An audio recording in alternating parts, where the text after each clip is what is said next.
Hello friends, welcome to my channel. I am Nazreen. आज हम बात करेंगे कैपिलरी ब्लड कलेक्शन में क्या क्या चीज़ों की रिक्वायरमेंट होती है और उसका प्रोसीजर क्या है। Capillary blood collection, the capillary blood collection is obtain by skin puncture. Capillary blood collection जो है वो हमें स्किन पंचर से मिलता है। It provides small quantity of blood. इसमें जो होता है ब्लड की स्मॉल क्वांटिटी हमें मिलती है, यानी ये जो कलेक्शन होता है वो ड्रॉप वाइज होता है। हमें 2 ड्रॉप्स, 3 ड्रॉप्स, 4 ड्रॉप्स की अगर रिक्वायरमेंट होती है तो हम कैपिलरी ब्लड कलेक्शन करते हैं। और ड्रॉप्स हम कौन कौन से टेस्ट कर सकते हैं? Of blood specimen for making blood smear और सेल्स काउंट, हेमाटोक्रेट यानी SCT, पैक सेल वॉल्यूम यानी PCV, bleeding time, clotting time and forward blood group. यानी कैपिलरी ब्लड कलेक्शन मेथड से जो हमें ब्लड मिलता है वो स्मॉल क्वांटिटी में ब्लड मिलता है, यानी उससे जो हमें ब्लड मिलता है वो 1 ड्रॉप, 2 ड्रॉप, 3 ड्रॉप की अगर हमको रिक्वायरमेंट होती है तो हम कैपिलरी ब्लड कलेक्शन करते हैं। और कैपिलरी ब्लड कलेक्शन से जो जो टेस्ट परफॉर्म होते हैं वो होते हैं blood smear, cells count, HCT और pack cell volume, bleeding time, clotting time. Blood group जो होता है वो फॉरवर्ड मेथड होता है। फ्रेंड्स, हमें ये मालूम पड़ गया कि कैपिलरी ब्लड कलेक्शन से कौन कौन से टेस्ट होते हैं और कैपिलरी ब्लड कलेक्शन से हमें कितने अमाउंट में ब्लड मिलेगा।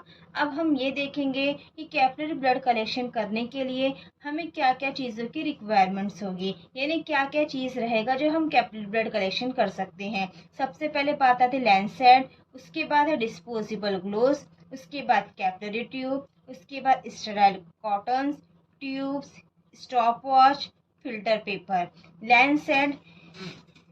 फ्रेंड्स, ये हमारा जो है ये लैंसेट है, इससे हम पेशेंट को प्रिक करते हैं। प्रिक करने के लिए हमें कैपिलरी ब्लड कलेक्शन में लैंसेट का ही इस्तेमाल करना है। उसके बाद हम दूसरी बात कर जो हमें यूज़ में आएगा डिस्पोजेबल ग्लोव्स। ये जो हमारा है ये जो हमारा डिस्पोजेबल ग्लोव्स है इसको पहन के ही हमें कलेक्शन करना चाहिए। हमें बिना ग्लोव्स पहने कलेक्शन नहीं करना चाहिए।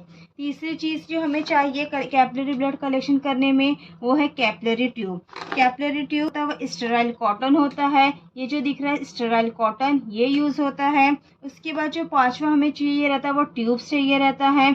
उसके बाद जो स्टॉप वॉच और फिल्टर पेपर है, स्टॉप वॉच और फिल्टर पेपर का जो इस्तेमाल होता है वो ब्लीडिंग टाइम और क्लॉटिंग टाइम के लिए होता है। बाकी जो टेस्टों के लिए स्टॉप वॉच और फिल्टर पेपर का इस्तेमाल नहीं होता है। अगर हमारे पास ये सब चीज़ें हैं तो हम कैपिलरी ब्लड कलेक्शन कर सकते हैं। फ्रेंड्स, हमें ये मालूम पड़ गया कि कैपिलरी ब्लड कलेक्शन से कौन कौन से टेस्ट होते हैं और उसके लिए क्या क्या चीज़ों की रिक्वायरमेंट होती है। अब चलते हैं प्रोसीजर की तरफ। अब हमें सबसे पहले प्रोसीजर में फर्स्ट एक्सप्लेन प्रोसीजर पेशेंट। हमें सबसे पहले पेशेंट को एक्सप्लेन करना है प्रोसीजर के बारे में कि आपका एक छोटा सा प्रिक होगा और आपका फ्यू ड्रॉप्स ब्लड निकाला जाएगा। उसके बाद हमें क्या करना है, wear disposable gloves in both hands. हमें अपने दोनों हाथों में डिस्पोजेबल ग्लोव्स पहनना है। उसके बाद हमें क्या करना है, प्रॉपर पोजीशन पेशेंट। उसके बाद हमें पेशेंट को जो है प्रॉपर पोजीशन देना है। ऐसा नहीं कि पेशेंट खड़ा है तो हम खड़े खड़े उसका कलेक्शन कर लेंगे, या पेशेंट कहीं बैठा है तो उसका कलेक्शन कर लेंगे। हम उसको प्रॉपर पोजीशन देंगे, जहां हमारा कलेक्शन होता है वहां ले जाएंगे, उसको प्रॉपर चेयर पे बैठाएंगे, उसके बाद उसका कलेक्शन लेंगे। उसके बाद अब हमारी बात आती है कि अडल्ट का कलेक्शन इसमें अलग जगह से होता है और जो हमारे बच्चे होते हैं उसका कलेक्शन अलग जगह से होता है। पहले हम बात करते हैं अडल्ट का। अडल्ट का जो बेस्ट लोकेशन है, ये जहाँ से हम कलेक्शन कर सकते हैं, वो हमारा जो है adult best location for finger prick, ring finger और मिडल फिंगर। इसका जो कलेक्शन होता है हमारा फिंगर से होता है। फिंगर में भी हमारे डिसाइडेड फिंगर है कि हम ये फिंगर से कलेक्शन कर सकते हैं। उसमें हम ले सकते हैं रिंग फिंगर को और मिडल फिंगर को। और उसके बाद बहुत सारे जगह और ईयर लोब से भी कलेक्शन होता है, यानी अगर हमारे पास रिंग फिंगर और मिडल फिंगर में कोई प्रॉब्लम्स है तो हम ईयर लोब से भी कलेक्शन कर सकते हैं। और फ्रेंड्स, जो इन्फेंट्स होते हैं, इन्फेंट्स के जो हम कलेक्शन करते हैं, यानी जो हमें बच्चों के कलेक्शन करने होते हैं, उनका बेस्ट लोकेशन जो होता है हील होता है और अंगूठा होता है। यानी हम बच्चों के पैर से और उसके अंगूठे से कलेक्शन कर सकते हैं। अब बात आती है कि हम कलेक्शन करने के लिए हमने तो फिंगर डिसाइड कर लिए या हील डिसाइड कर लिए। अगर हील में ये प्रॉब्लम रहेगी तो हम कलेक्शन नहीं करेंगे।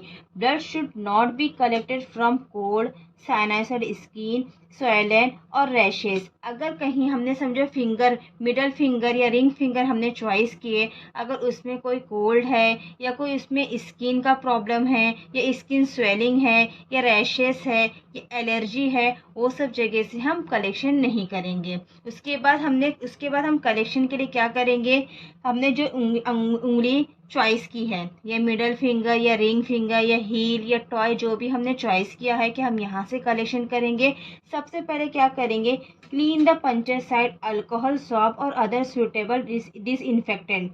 यानी हम क्या करेंगे, जो भी साइड हमने चॉइस किए हैं कि हम रिंग फिंगर से या मिडल फिंगर से कलेक्शन करेंगे, सबसे पहले अल्कोहल स्वैब से उसको क्लीन करेंगे। इस अल्कोहल स्वैब से क्लीन करने के बाद हमने अल्कोहल साहब से क्लीन किया। अब अल्कोहल साहब से क्लीन करते साथ ही हम उसको पंच नहीं करेंगे, हम वो जो अल्कोहल साहब से क्लीन किए हैं वो जो एरिया है वो ड्राई होने देंगे, क्योंकि जब एरिया में स्प्रिट लगा है उस कंडीशन में हम कलेक्शन नहीं करेंगे, पहले हम एरिया को ड्राई होने देंगे। After drawing a puncture sufficiently deep to allow free flow of blood, it's is made with a sterile dry disposable lancet. यानी हम उसके बाद क्या करेंगे, जब हमारा पंचर जो एरिया है उसको हमने अल्कोहल स्वैब से क्लीन किए हैं, उसके बाद हम वो जगह ड्राई हो जाएगी तो हमारे पास जो लैंसेट है उसकी मदद से हम एरिया को पंच करेंगे। और जो हम पंच करेंगे लैंसेट से, वो हम 2 से 3 mm डीपली करेंगे। बस हम ऐसा स्किन में टच नहीं करेंगे, क्योंकि से हम अगर स्किन में टच करेंगे तो हमें ब्लड नहीं मिलेगा, उसको हमको थोड़ा सा डीपली करना पड़ेगा। और जो डीपली करेंगे वो कितना करेंगे, 2 से 3 mm का डीपली करेंगे। अब उसके बाद हम जब डीपली पंच किए तो ब्लड आना चालू हो जाएगा। तो उसके बाद हम क्या करेंगे, the first drop of blood is wipe with a dry cotton. हम एक ड्राई कॉटन लेंगे, उससे पहला ड्रॉप जो ब्लड निकलेगा उसको वाइप करेंगे। वाइप करने का मतलब उसे पोंछेंगे। उसके बाद हम क्या करेंगे, उसके बाद जो नेक्स्ट ड्रॉप ऑफ ब्लड मिलेगा इज कलेक्टेड। ये नेक्स्ट ड्रॉप जो हमें ब्लड मिलेगा वो हम कलेक्टेड करेंगे। हमको 2 ड्रॉप्स चाहिए, 3 ड्रॉप्स चाहिए, 4 ड्रॉप्स चाहिए, जितना हमारा टेस्ट में रिक्वायरमेंट होगा, 2 ड्रॉप्स 3 ड्रॉप्स, इसमें हमें ड्रॉप ब्लड जो मिलते हैं ड्रॉप वाइज मिलते हैं वो हम कलेक्ट करेंगे। जब हमें मालूम पड़ गया 4 ड्रॉप से हमारा टेस्ट हो जाएगा, उसके बाद हम क्या करेंगे, after collection done a piece of sterile cotton is placed over the puncture side till bleeding not stop। उसके बाद हम क्या करेंगे, एक ड्राई कॉटन लेंगे, उसको जो कलेक्शन का किए हैं उसके साइड पे हम दबाएंगे और पेशेंट को दबाए रहने बोलेंगे, और हम पेशेंट को जाने नहीं देंगे जब तक कि पेशेंट की ब्लीडिंग स्टॉप नहीं होती है। उसके बाद जब पेशेंट की ब्लीडिंग स्टॉप हो जाएगी तो पेशेंट को जाने बोलेंगे।